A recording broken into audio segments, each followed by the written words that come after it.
Sa gitna ng lumalalang banta ng maling impormasyon sa mga komunidad, hinasa pa ang kakayahan ng Barangay Information Officer sa Cotabato sa paghatid ng tama at napapanahong balita. Kung paano, alamin natin sa sentro ng balita ni Lian Bolongon ng PIA SOC Sargent.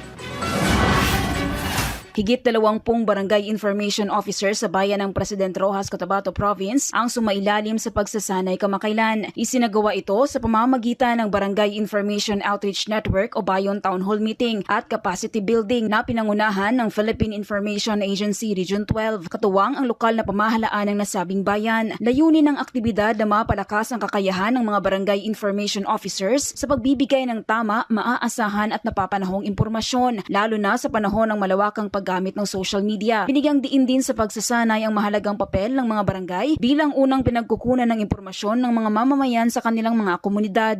Mahalaga ang activity na kinandak about Barangay Information Outreach Network o BION kasi bilang secretary tayo yung credible enough na mag-disseminate ng information. Nakakatulong ito na ma-enhance yung ability namin to screen what is fake news and what to post. Sa aktibidad, sinanay ang mga kalahok sa tamang pagsusulat para sa social media, mobile photography at media and information literacy upang mas mapalakas ang kanilang kakayahan sa paglikha ng makabuluhan at mapagkakatiwalaang impormasyon. Tinutukan din ang responsableng paggamit ng social media upang maiwasan ang pagkalat ng maling impormasyon at mapanatili ang tiwala ng publiko. Dadalhin ko po ito ang mga natutunan ko sa activity na to sa aming barangay sa pamagitan ng pag-share ng aking knowledge sa mga kabataan, especially for the ASK, which is sila po yung really the concern kasi bilang kabataan sila yung mahilig mag-post. So dapat sila ang unang pagtuunan natin ng pansin na maiwasan nila ang pagkakalat ng maling impormasyon.